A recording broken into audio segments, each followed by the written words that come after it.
So there's an organization at Boston College, the home of What a fine institution. Krista DiBiase, and her daughter Claire is now a legacy, who will be a Junior this fall. Wow. She's doing much better in school than I did, let me tell you. She really is. Yeah, my kids too did better in school than I did. Anyway. We turned out okay. You think so? Yeah. Okay. Well, this report from Boston College, which Boston College has had for decades, what they call the Center for Retirement Research, and they crunch numbers on a number of facets about how people are doing in retirement, how they're doing on saving money for retirement. And it has been true all through the years in the research they've done that people at the lower end of the income ladder struggle more in retirement. Duh, that's not a shock to anybody. The percent of people in lower income that are struggling in retirement is actually less than it used to be. So people are doing a little better in lower income groups. And people in middle income are doing better than they were, let's say, 10, 15 years ago. The stunner, okay, this is crazy. Of people that are high income earners, 28% struggle in retirement because they don't save money over their working lifetime. I get it for people that are low income earners who struggle in retirement because they're just trying to keep the lights on. They're just trying to put food on the table. High income earners, all right, I got to say something cold.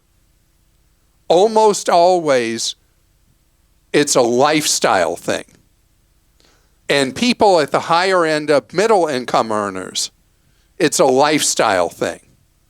It really is about habits and how you handle money. You know how, I'm going to talk about something we know is true. You can have siblings in the same family. Obviously, siblings, same family. And one will be really somehow magically able to live comfortably, save well, and be A-okay. And another will always be short of funds and always be asking for a loan from the sibling who's good with money. I know a lot of people in that situation. There are anonymous heads going up and down here in the podcast studio. I mean, it is just a fact that it's in a lot of it, if you are in a position where you're making decent money, it's up here, it's in our heads. It's in our attitudes. It's in how we live our lives. And there are people who everything is about the adrenaline rush of today's spending. And the idea of deferring wants to build financial independence is just not for them. But the reality is the tension it creates in your life, the anxiety it creates in your life, it's not worth it. Now, there are people who can get in over their heads financially, and they sleep fine every night. Never seems to bother them till the bill doesn't get paid. But it really is having these attitudes about money where you decide that, hey, it's a good idea to have that cushion there. It's a good idea to build up that reserve. And this is something that if you listen or watch this podcast, it's something that you're likely already about or you're trying to get there. And it's a tough juggling act. How do you pay today's obligations and deal with the future, whatever that may entail? Emergency fund, saving to buy a home, saving for retirement. All these things are a juggling act. But the core, the key of all of it is throughout your working lifetime, unless you earn a poverty scale wage, it's about living on less than what you make. Period. The old way of saying it, old phrase, pay yourself first. What does pay yourself first really mean? It means you put money aside for your future needs. And I talk about the oops a lot. There are financial oops regularly in life, and you have to be prepared for those.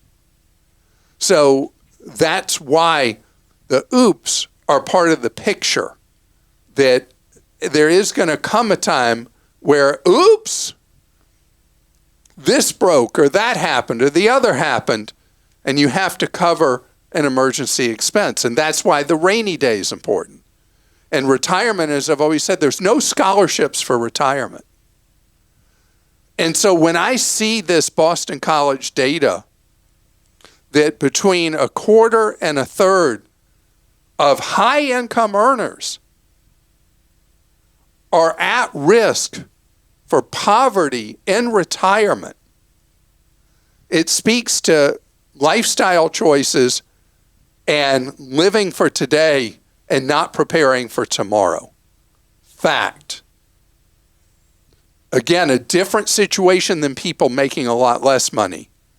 So if you make good money and you're not really saving like you potentially could, something for you to think about, and you do it one step at a time. You don't turn the ship around instantly. It takes time.